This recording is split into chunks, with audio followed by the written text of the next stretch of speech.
Hi everybody, welcome back to my channel, or welcome if you're new. My name is Sam. I know that we are in the middle of January now, but I wanted to share my top 10 favorite books of 2023. I've been seeing a lot of people do like tier ranking videos or talking about their favorite books of 2023, and I wasn't going to do this video, but then honestly I just changed my mind. I wanted to talk about some of my favorite books. I wanted to look back and really see what my reading year was like. And I know that I did do the end of year book tag. I'll have that linked up in the cards, which was a lot of fun, and it was nice to like look back and have some sort of different questions to reflect on my past year reading. However, I feel like it kind of focused a lot on negative books. So I really wanted to talk about my top 10 books of 2023.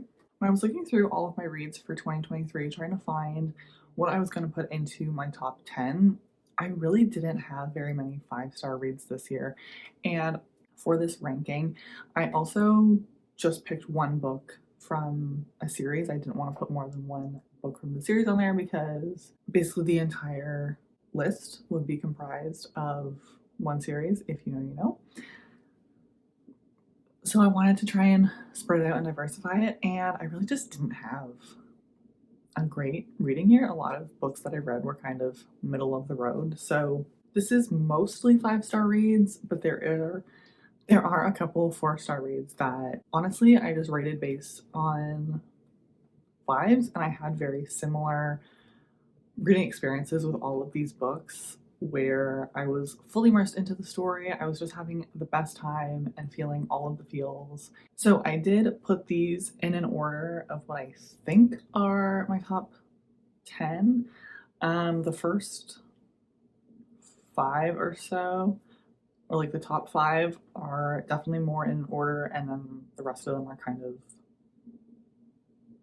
placed around, just sort of how I think they might be. In my number 10 spot for my top books of 2023 is Pucking Around by Emily Raft. This is a incredibly spicy why choose hockey romance. This is like a full series, or like an interconnected standalone series, I think. I've only read the first 2 books, which are That One Night, which is like a 100-page novella of like a one-night stand, which also leads into the first like full-length novel, which is Pucking Around. It is long, I will say, but it was just so much fun. I felt really connected to some of our characters. I love a why choose romance, and I feel like there was a real story worked in here, along with some of the like with the smut essentially. And I was really engaged for pretty much the whole book. There was definitely some like lull moments or slower moments, but overall I had a really fun time with this book, and I just remember being excited to pick it up every time. Number 9 was Project Hail Mary by Andy Weir. This was my first sci-fi book I think that I've ever read, and I had the best time. I will say some of the scientific descriptions and physics models went over my head, and I didn't necessarily fully understand the descriptions or couldn't necessarily picture 100% what things looked like. The end of this book really got me. I really didn't think that it would get to me like that. I didn't think that the ending was going to just be the way that it was at all. The sort of story of friendship and connection that you get in this book was unexpected, but so well done. We're following our main character, who is an astronaut and is going up in space to do some sort of project and sort of some like research element. And if I remember correctly, this was dual timeline of when they were preparing for the mission as well as the current timeline. I'm trying to like figure out where he is, what he's doing, and like current research. I feel like I'm really explaining this horribly, but I had a really good time. It was an amazing first introduction to sci-fi, and I absolutely love Andy Weir's writing. The main character that we follow was very like cynical and sarcastic, and I definitely related to his like thought process. So that was a lot of fun to read about, and like I said, the friendship was amazing. And this book definitely started my intrigue into sci-fi. I definitely read quite a bit more sci-fi after reading that book. In eighth place, we have Scythe by Neil Shusterman. Again, this is another sci-fi book that I honestly went into having no idea what it was going to be about. And also the cover looks like a boy cover in my opinion, or something that like the guys in my class growing up would have read, and never thought that it would be something that I would read or enjoy. And I would say that going into this blind is sort of the way to go. I was very surprised and honestly shocked by the plot and the premise and sort of the ideas. It was a very unique and interesting plot, especially with the current place that we are in as a society and kind of the route that is being taken. Essentially, humans have evolved as much as they can evolve.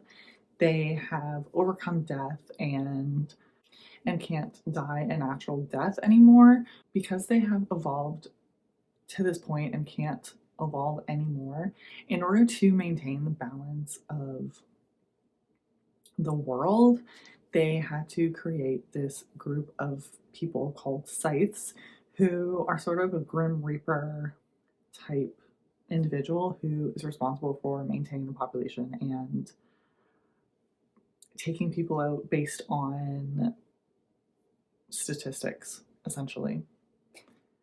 So it was a very interesting read. I was extremely hooked, and you're following two people who are sort of training to become scythes.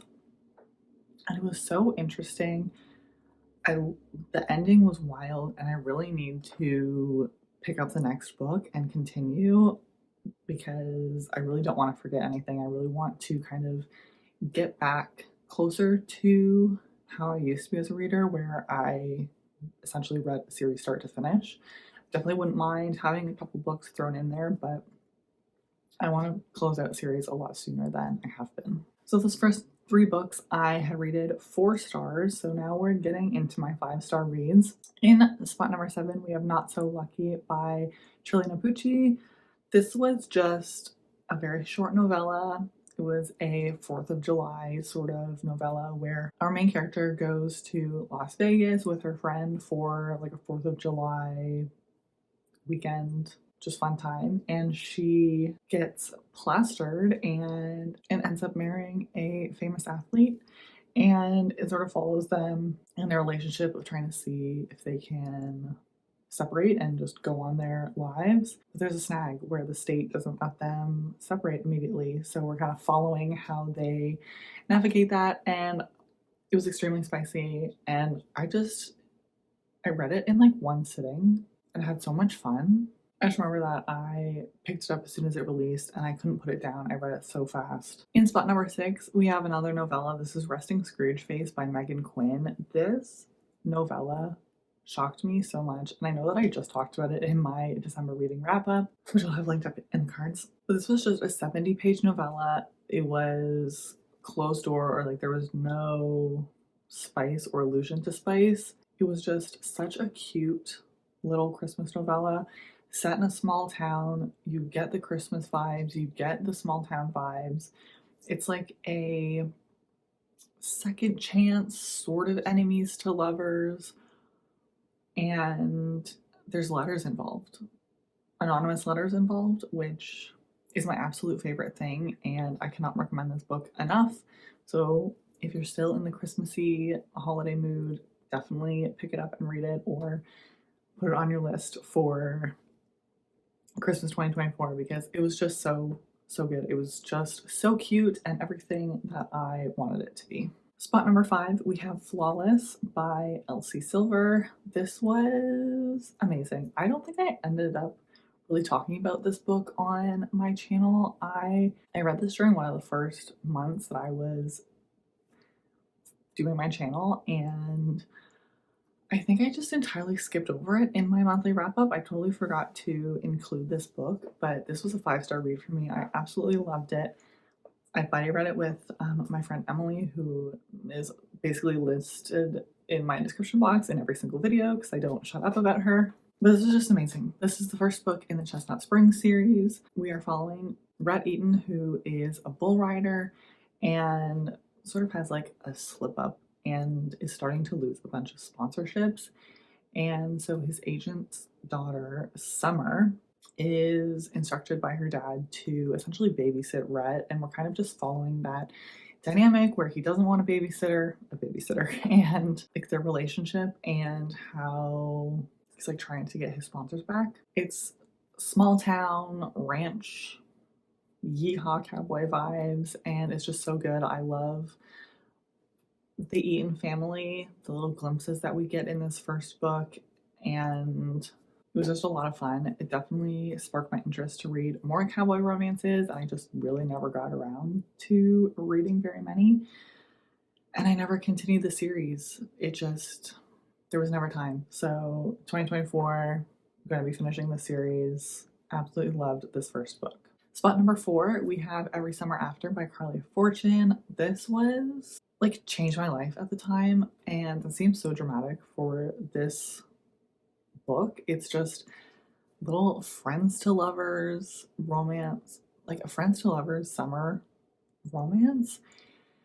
It takes place in like northern Ontario, and honestly just brought me back to going to my grandparents' cottage every summer. It really had all of those like Canadian cottage vibes. Like I knew the cities that they were talking about. I don't know how else I can describe it other than it was nostalgic for me, and it just gave me all of the feelings. It's like a dual timeline where we see them like growing up together as well as the current timeline that something happens and they reconnect. I don't know what else to say. As I'm sure you all know, I love going into books totally blind, so I don't want to give really anything away so that if you decide to pick up these books, then you don't go in blind. But this was so much fun. It gave all of the like cozy summer vibes, and honestly, it was just really nostalgic for me. It was so much fun. Now, going into our top 3,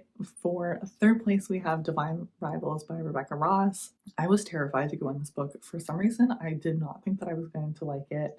And I think it's just because people were very much comparing it to Fourth Wing, and it's not similar in the slightest. I would personally describe this book as a historical fiction with fantastical elements, and is set in what feels like the 1920s. We have Iris and Rowan, who both work at this newspaper and are fighting, or both trying to get this coveted spot on the paper while there is this war going on between gods.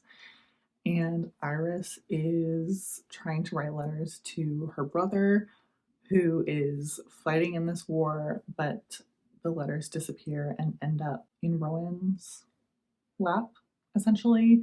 But Iris never knows that that's who she's writing to. So it's just so magical and so romantic, and just gave me so many butterflies. I will say that upon reflection, I feel like this is more of a 4.5 star for me.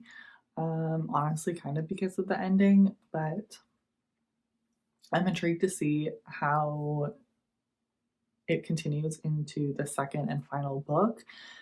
But I was hooked on like the first page. It's so romantic.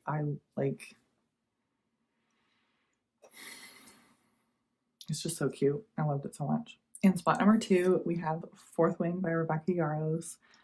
This took the world by storm, and I saw like one review on this and immediately knew that I had to pick it up as soon as it was released. And I'm so glad that I was able to get one of the first editions with spray dragon edges. This copy is like my prized possession. I absolutely loved this story, and I don't even know how to describe it. It's just everything I love about fantasy. I love the school setting. I absolutely loved the dragons. I love the found family. I loved the romance and the tension and the angst that was sort of in this book. I'm so excited to see where this Empyrean series goes from here. After both book 1 and 2, I'm terrified what is going to happen in the next 3 books. Like, there's still so much pain that Rebecca can give to us. But if you haven't read this, I would highly suggest it. It's so good. It's just so much fun, and I absolutely love the dragons, and I want dragons in everything now. And I feel like no one's surprised, but in spot number 1 for my absolute favorite book of the year, it's Empire of Storms by Sarah J. Maas. But honestly, the entire Throne of Glass series, this series changed my life this year, and I do not stop thinking about this series. I think Empire of Storms is my favorite book by like a hair. It just felt like so much fun. There was so much happening in this book, and I feel like it was really like coming up to the climax of the story and like our ending. This whole series is like a 6-star series for me. I love it so much. I wanted to go back and reread each book and start from the beginning every single time I finished one. I did not want to, like, I wanted to finish the series because I wanted to know what was happening, but I didn't want this series to ever end. I absolutely love these characters. The found family in this series is unmatched. I feel like with the Sarah J. Maas marathon that I have been doing, honestly, since starting Throne of Glass, with Emily trying to read her entire backlist, all 3 of her series before the third Crescent City came out, definitely getting a little burnt out and excited to read some new books, but I'm honestly counting down until I can jump into a reread of Throne of Glass specifically. Definitely my favorite series by her, hands down. I know that her other 2 series aren't completed yet, but just the feeling that I get thinking about this series and how much it has changed and how much it changes throughout the whole series is unbelievable. I mean, I'm wearing a Throne of Glass sweater right now.